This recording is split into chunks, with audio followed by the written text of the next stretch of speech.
साथियों नमस्कार और स्वागत है आप सभी का मेरे चैनल कृष्णा 9155 पर।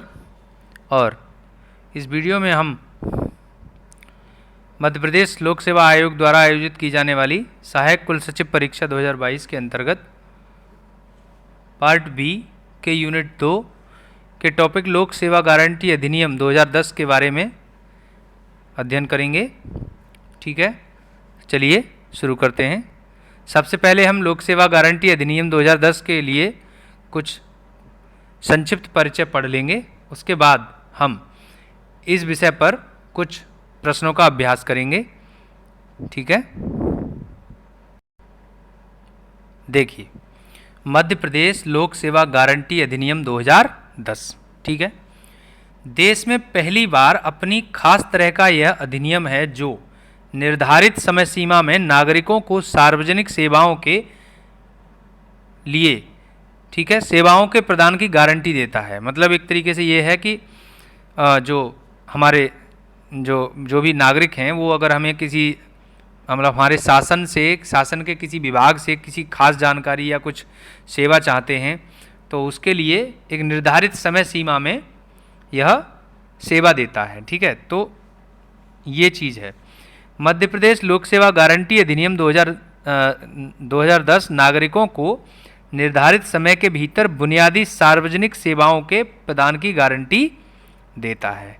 ठीक है, चलिए आगे देखते हैं। और ऐसा करने में विफलता के लिए जवाबदेही तंत्र की योजना करता है। ठीक है, मान लीजिए अगर अधिकारी ऐसा करने में या जो अनुरोध किया गया है अगर वो नहीं समय सीमा में कर पाता है तो उसके लिए कुछ पेनल्टी या फिर जो है इस प्रकार की व्यवस्था करता है। ठीक है, इस अधिनियम के तहत जाति, जन्म, विवाह और अधिवास प्रमाण पत्र जारी करना, पीने के पानी के कनेक्शन, राशन कार्ड, भू अभिलेखों की प्रतियां जैसे 52 महत्वपूर्ण सार्वजनिक सेवाओं को अधिसूचित किया गया है। तो ये शुरुआत में जब ये अधिनियम 2010 में आया था तब ये 52 सेवाएं उसमें शामिल थीं। अब ये बढ़ा करके और आगे कर दी गई हैं। ठीक है, जिस पर हम चर्चा करेंगे। आगे बढ़ते हैं। यहाँ है कि हर सेवा की डिलीवरी के लिए एक समय अवधि तय की गई है। ठीक है, जो अधिकारी अपने कर्तव्यों का पालन करने में विफल रहता है और इन सेवाओं को समय पर प्रदान नहीं करता तो उसे प्रतिदिन 250 रुपये से लेकर अधिकतम 5000 रुपये तक की रकम का भुगतान जुर्माने के रूप में करना पड़ता है। ठीक है, मान लीजिए आपको जाति प्रमाण पत्र बनवाना है और उसकी एक शासन ने समय सीमा तय की है 7 दिन, मान लीजिए 7 दिन। तो वो 7 दिन में अगर यह सेवा नहीं देता है तो व्यक्ति को प्रथम अपील अधिकारी से अपील करने का अधिकार होता है। ठीक है, उसके बाद फिर वो अगर वो भी नहीं सुनता है तो उसको दूसरे अपील अधिकारी से अपील करने का अधिकार है। ठीक है, तो इस प्रकार के मामले हैं। आगे देखते हैं। यह अधिनियम 2 चरण की अपील प्रक्रिया प्रदान करता है। जब नागरिक को समय पर अधिसूचित सेवा प्राप्त नहीं होती तब वह प्रथम अपीली अधिकारी के पास अपील कर सकते हैं। यदि प्रथम अपील अधिकारी लापरवाह है, मैंने अभी भी यही कहा, अथवा नागरिक उसके निर्णय से असंतुष्ट है तो वह दूसरे अपील प्राधिकारी के पास अपील दायर कर सकते हैं। ठीक है, ये 2 चरण में होता है। आगे देखेंगे। ऐसे अधिकारियों के खिलाफ दूसरे अपीली प्राधिकारी को जुर्माना लगाने के और अनुशासनात्मक कार्रवाई के आदेश देने की शक्ति होती है। जहां अपराधी अधिकारी पर जुर्माना लगाया जाता है वहीं आवेदकों को असुविधा झेलने के कारण मुआवजे का भुगतान किया जाता है। ठीक है, ये चीज़ है। यह अनोखा कानून, ठीक है, सिटीजन चार्टर के उद्देश्यों को साकार करने के लिए एक प्रभावी साधन प्रदान करता है। ये बहुत अच्छी पहल है। ठीक है, आगे हम देखते हैं। ये जो अधिनियम मध्य प्रदेश में पहली बार लाया गया तो उससे क्या हुआ। इस अधिनियम ने वर्ष 2012 का, ठीक है, यूनाइटेड नेशंस PSA पुरस्कार जीता। ठीक है, UN PSA पुरस्कार जीता। इसका मतलब है लोक सेवाओं के वितरण में सुधार। ठीक है, ये ठीक है। अब मतलब United Nations public service award, ठीक है, वर्ग में इस अधिनियम को संयुक्त राष्ट्र का वर्ष 2012 का लोक सेवा पुरस्कार यानी कि United Nations public service award प्राप्त हुआ है। तो ये अपने आप में एक बहुत बड़ी उपलब्धि है, ठीक है, इसे अचीवमेंट हम कहेंगे, ठीक है, अचीवमेंट, ठीक है। इसके बाद अब हम यहाँ बात करेंगे कि मध्य प्रदेश राज्य ने 73 देशों से 483 नामांकनों में से यह प्रतिष्ठित पुरस्कार जीता है। संयुक्त राष्ट्र का यह लोक सेवा पुरस्कार अंतर्राष्ट्रीय स्तर पर सार्वजनिक सेवा में उत्कृष्टता की एक प्रतिष्ठित पहचान है, ठीक है। ये अपने आप में एक बहुत बड़ी उपलब्धि हम मानते हैं, और इसके साथ ही साथ इससे भारत की छवि को भी काफ़ी लाभ हुआ है, ठीक है। तो ये एक अच्छी उपलब्धि है मध्य प्रदेश के नाम और भारत के नाम, ठीक है। आगे देखेंगे हम इसमें। अब चलिए साथियों, अब हम इस विषय में या इस टॉपिक पर कुछ मल्टीपल चॉइस क्वेश्चंस को हम कर लेते हैं, जिससे ये टॉपिक और क्लियर होता चला जाएगा, ठीक है। देखते हैं, चलिए। पहला प्रश्न यहाँ है, हमने लिया है मध्य प्रदेश लोक सेवाओं के प्रदान की गारंटी अधिनियम 2010 का उद्देश्य क्या है। देखिए, यहाँ विकल्प हैं, राज्य की जनता को निश्चित समय सीमा के भीतर सेवाएं प्रदान करना, उक्त से सशक्त तथा आनुषांगिक विषयों के लिए उपबंध करना, उपरोक्त दोनों अथवा इनमें से कोई नहीं। तो देखिए, हमने उद्देश्य पढ़ा कि राज्य की जनता को निश्चित समय सीमा के भीतर सेवाएं देना और इस पर सशक्त और आनुषांगिक विषयों के लिए उपबंध करना, यानी कि जो मजबूत से मजबूत कार्य हम इस विषय में कर सकते हैं, वो सिटीजन चार्टर को लागू करने के लिए, ठीक है। तो इसका आंसर जो हो जाएगा, आपका आंसर हो जाएगा उपरोक्त दोनों, ठीक है, तीसरा। चलिए अगला प्रश्न देखते हैं, उद्देश्य समझ में आया तो। मध्य प्रदेश लोक सेवा गारंटी अधिनियम 2010 में कुल कितनी धाराएं हैं, ठीक है। तो इस अधिनियम में कुल 11 धाराएं हैं, ठीक है, आंसर हो जाएगा 4, ठीक है। नेक्स्ट देखते हैं, मध्य प्रदेश लोक सेवा गारंटी अधिनियम को राज्यपाल की अनुमति कब प्राप्त हुई, ठीक है। तो राज्यपाल की अनुमति 17 अगस्त 2010 को प्राप्त हुई, ठीक है, और 18 अगस्त से ये लागू हो गया था, ठीक है। चलिए आगे देखते हैं। अगला प्रश्न है कि मध्य प्रदेश लोक सेवा गारंटी अधिनियम 2010 का विस्तार होगा, यानी कितने क्षेत्र पर यह लागू है। क्या यह संपूर्ण मध्य भारत में लागू है, क्या यह संपूर्ण महाकौशल में है, या फिर क्या यह संपूर्ण मध्य प्रदेश में है, या फिर केवल प्रमुख महानगरों में। तो देखिए, अब चूंकि मध्य प्रदेश का कानून है तो पूरे मध्य प्रदेश में ये लागू होगा, तो आंसर हो जाएगा 3, ठीक है। नेक्स्ट देखते हैं, मध्य प्रदेश लोक सेवा गारंटी अधिनियम कब प्रवृत्त हुआ, ठीक है। कब प्रवृत्त हुआ, तो देखिए 25 सितंबर 2010 को यह कानून प्रवृत्त हो गया था, ठीक है। चलिए नेक्स्ट देखते हैं, मध्य प्रदेश लोक सेवा गारंटी अधिनियम 2010 के अंतर्गत पदाभेद अधिकारी को परिभाषित किया गया है। किस धारा में ये परिभाषित किया गया है, ठीक है। तो धारा 2A, ये 2A सेक्शन 2A में इसे परिभाषित किया गया है, ठीक है। नेक्स्ट देखते हैं, देखिए, इस अधिनियम के अधीन पदाभिहित अधिकारी से अभिप्रेत ऐसा अधिकारी है जिसे सेवा प्रदान करने के लिए अधिसूचित किया गया हो, ठीक है। तो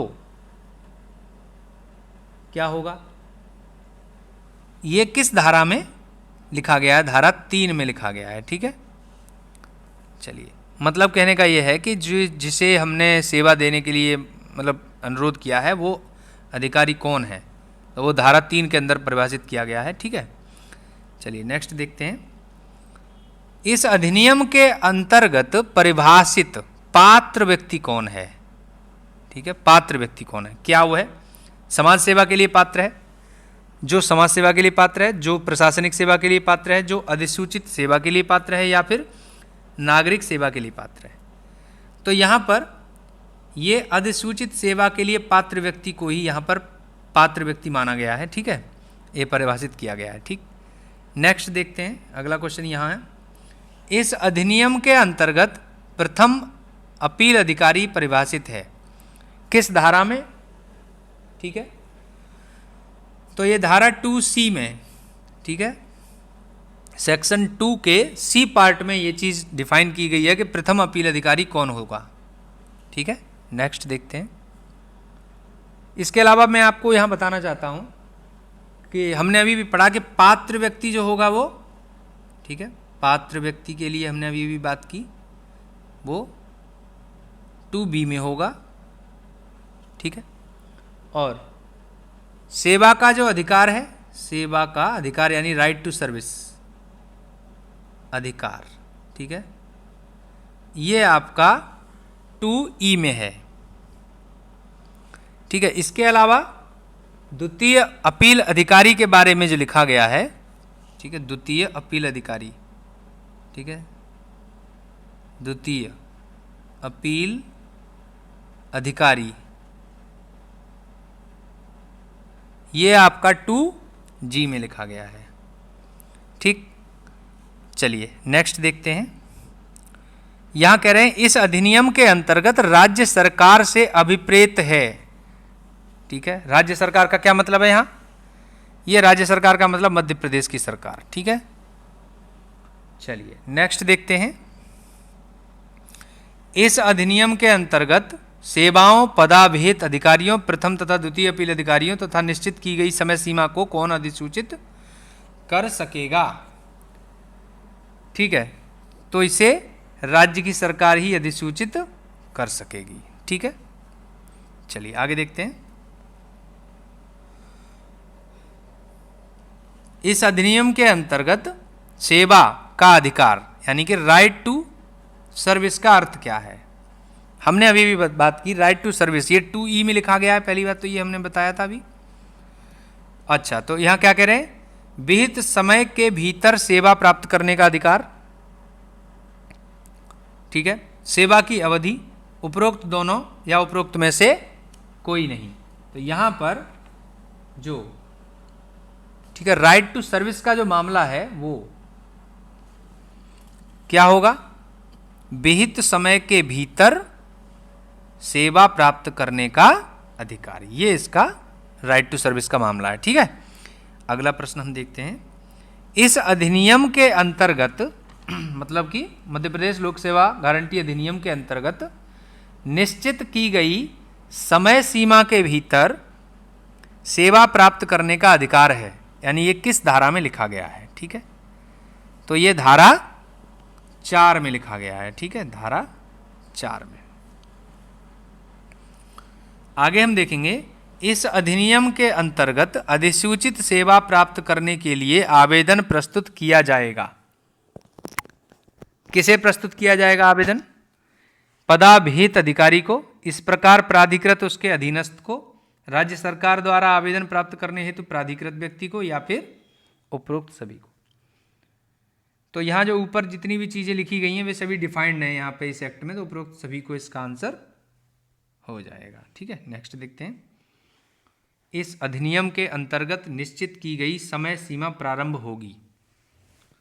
अब देखिए, समय सीमा का मामला है तो आवेदन प्रस्तुत किए जाने की तारीख से ही ये समय सीमा प्रारंभ हो जाएगी। ठीक है, ये आंसर हो जाएगा इसका, बाकी तीनों ही गलत है। नेक्स्ट क्वेश्चन देखते हैं। अगला क्वेश्चन है, इस अधिनियम के अंतर्गत पदाभेद अधिकारी आवेदन प्राप्त होने पर समय सीमा के भीतर कर सकेगा। क्या कर सकेगा? सेवा का प्रदान, आवेदन को नामंजूर, आवेदन को नामंजूर करने की स्थिति में कारण सहित आवेदक को सूचित कर देगा, और उपरोक्त सभी काम वो कर सकता है। ठीक है, तो इसका आंसर ये हो जाएगा 4th। ठीक है, अगला क्वेश्चन है, इस अधिनियम के अंतर्गत यदि किसी को सेवा प्रदान किए जाने के आवेदन को नामंजूर कर दिया जाता है या सेवा प्रदान नहीं की जाती तो वह कर सकेगा। ठीक है, तो वह क्या कर सकेगा? तो वो अपील करेगा। किसको? प्रथम प्राधिकारी को। और अगर वो लापरवाह है तो उसके अगेंस्ट एक समय सीमा के बाद दूसरे प्राधिकारी को अपील कर देगा। ठीक है, तो ये इसका आंसर हो जाएगा। ठीक है, आगे देखते हैं। हाँ, ये कह रहे हैं इस अधिनियम के अधीन शास्ति यानी पेनल्टी, पेनल्टी है ना, ठीक है, दंड का प्रावधान है। तो दंड के प्रावधान के लिए जो धारा है वो है 7, ठीक है, 7 नंबर की धारा में दंड का मामला, ठीक है, मेंशन किया गया है। आगे देखते हैं, जो दंड हमने अभी भी पढ़ा था कि पहला अगर लापरवाही का मामला आता है तो 250 रुपये प्रतिदिन के हिसाब से और 5000 रुपये तक का जुर्माना, ठीक है, लगाया जाएगा। और इसके लिए जो है मुआवजा जो है जिसे जो पीड़ित है उसे दिया जाएगा, ठीक है। चलिए नेक्स्ट देखते हैं कि इस अधिनियम के अधीन द्वितीय अपील प्राधिकारी द्वारा शास्ति अधिरोपित करने संबंधी दिए आदेश से व्यथित पदाभिहित अधिकारी अथवा प्रथम अपील अधिकारी उस आदेश के विरुद्ध आवेदन दे सकेंगे। किस लिए दे सकेंगे? पुनरीक्षण करने के लिए दे सकेंगे, ठीक है, यानी कि जो भी जूनियर लेवल पर जो मतलब हैं, ठीक है, या जो जिन्हें ये माना गया है कि ये लोग लापरवाह हैं, वो लोग अपने इस बात के अगेंस्ट, ठीक है, पुनरीक्षण करने के लिए कर सकेंगे आवेदन। नेक्स्ट देखेंगे तो पुनरीक्षण का प्रावधान कहाँ है, ठीक है, पुनरीक्षण का प्रावधान है धारा 8 में, ठीक है। चलिए नेक्स्ट देखेंगे हम। क्वेश्चन है इस अधिनियम के अंतर्गत किस अधिकारी के आदेश का पुनर्विलोकन हो सकेगा।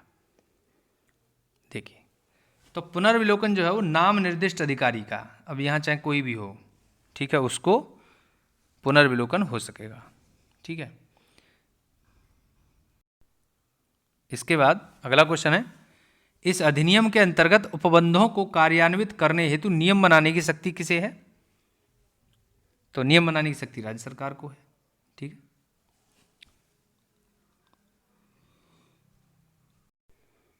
और नियम बनाने की शक्ति जो है वो सेक्शन, किस सेक्शन में लिखा गया है?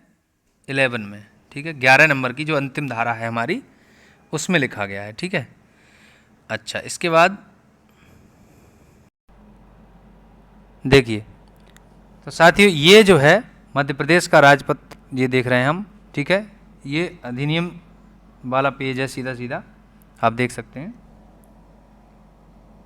ठीक है। यहाँ पर देख रहे हैं आप मध्य प्रदेश अधिनियम, इसका क्रमांक जो है वो 24 है, याद रखने वाली बात है, ये भी प्रश्न पूछा गया है, ठीक है, 24 नंबर इसका क्रमांक है, ठीक। इसके बाद मध्य प्रदेश लोक सेवाओं के प्रदान की गारंटी अधिनियम 2010 विषय सूची। अब देखिए धाराओं की बात मैं कर रहा था, तो देख लीजिए यह 11 धाराएं हैं इसमें, ठीक है। इनमें जरा ध्यान देते हैं कि पहला है संक्षिप्त नाम विस्तार और प्रारंभ, ठीक है, इसका नाम क्या है, संक्षिप्त में क्या कहेंगे, संक्षेप में मतलब शॉर्ट में, और विस्तार क्या होगा, और प्रारंभ, ठीक है। परिभाषाएं, सेवाओं, पदाभिहित अधिकारियों, प्रथम अपील अधिकारी, द्वितीय अपील अधिकारी और निश्चित की गई समय सीमाओं की अधिसूचना। चौथा है निश्चित की गई समय सीमा के भीतर सेवा प्राप्त करने का अधिकार, ठीक है, यानी नागरिक का अधिकार है। और 5वें में लिखा गया है कि सीमा में, समय सीमा में प्रदान करना, सर्विस प्रोवाइड करना, ठीक है, ये अधिकारियों के लिए है। उसके बाद सर्विस प्रोवाइड नहीं करोगे तो अपील करेगा, अपील पर बात नहीं बनती है तो वो, ठीक है, वहाँ से दंड वाला मामला है, पेनल्टी की। 8 नंबर में पुनरीक्षण का मामला है। 9 नंबर में सद्भाव पूर्वक की गई कार्रवाई का संरक्षण। अच्छा, इसके बाद फिर 10 नंबर में नियम बनाने की शक्ति है और 11 नंबर में कठिनाई दूर करने की शक्ति है, ठीक है। तो ये 11 यहाँ पर धाराएं हैं, ये हमने देखा। नेक्स्ट हम देखेंगे, ठीक है, जल्दी से जरा हम इसे एक बार देख लेंगे, नजर मारेंगे कि संक्षिप्त नाम मध्य प्रदेश लोक सेवाओं के प्रदान की गारंटी ये है, 2010 है, इसका विस्तार संपूर्ण मध्य प्रदेश पर होगा, ठीक है। इसके बाद अब देखिए पदाभिहित अधिकारी का मामला क्या है, धारा 3 के अधीन सेवा प्रदान करने के लिए इस रूप में अधिसूचित कोई अधिकारी, ठीक है। अच्छा, इसके बाद देखिए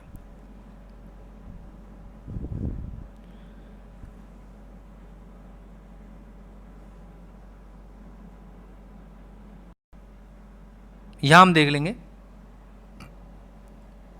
ये वाला 8 नंबर, द्वितीय अपील अधिकारी द्वारा इस अधिनियम के अधीन शास्ति अधिरोपित करने संबंधी दिए गए किसी आदेश के से व्यथित पदाभिहित अधिकारी अथवा प्रथम अपील अधिकारी उस आदेश के तारीख से 60 दिन की कालावधि के भीतर पुनरीक्षण के लिए राज्य सरकार द्वारा नाम निर्दिष्ट अधिकारी को आवेदन कर सकेगा, जो विहित प्रक्रिया के अनुसार उसका निराकरण करेगा।